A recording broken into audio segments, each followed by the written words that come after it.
So today I'm going to show you how to debone a chicken. The first thing you need to do is remove the wings. Well, we're going to remove all the bones, but let's cut off the wings here, right at the joint. You can kind of feel it pop.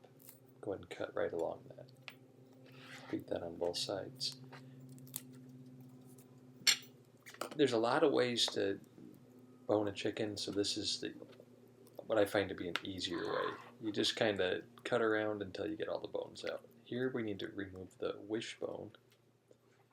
What I was showing you there was it forms kind of a V, and you just need to reach your fingers in there and you'll get them popped right out.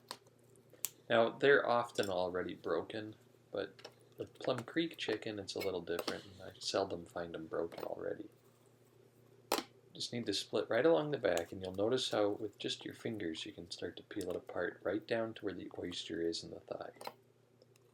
That second cut you can see, pull it right there. And we're going to go ahead and pull the backbone straight out, so we have to pop these joints here. And anytime you're feeling resistance, just go ahead and grab your knife and give it a little extra help. Just like that. And then we'll get that backbone pulled out. Now there is a way to pull out the chest cavity at the same time, but for the sake of showing you what I can consider the easiest way, we're going to do it like this.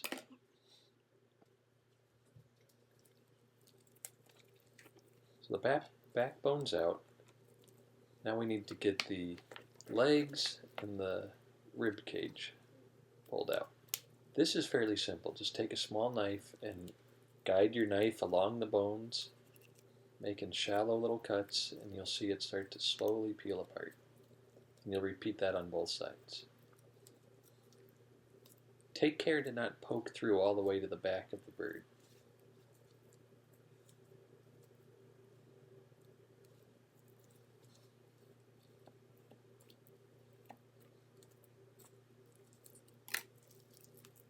And now we can lift it right out.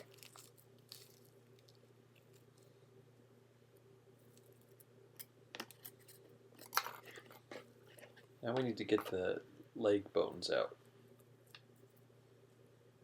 What we're trying to do here is isolate where the joints are. We'll take our knife and cut around where the joints are, and then just sort of pull.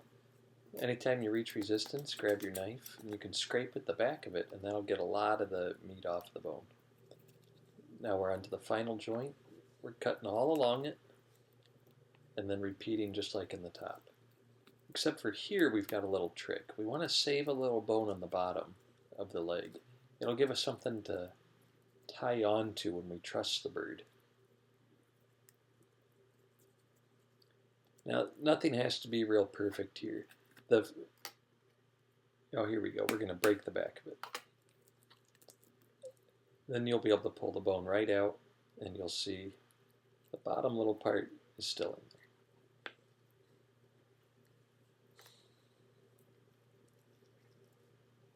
You just need to repeat on the other side. Now it doesn't really have to look very pretty because this is going to be the inside. Typically what you'd do is you'd stuff this with some sort of a stuffing or force meat or a mushroom.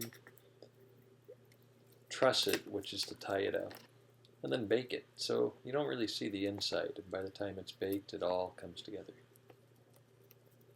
Again, just follow those joints. If you end up with a little bit of a nick on a joint, just cut that out.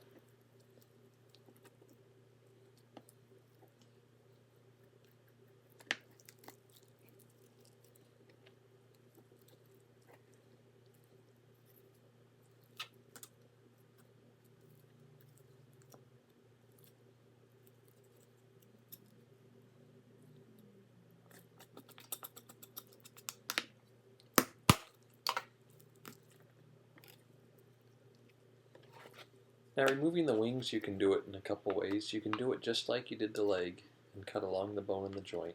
Or in this instance, you can just simply cut it off. Make sure you save those bones because we can make a stock out of those. Now the tenders are right along the inside of the breast. If you cut those out, you can put them in that gap where there's no meat on the bird right off the thighs.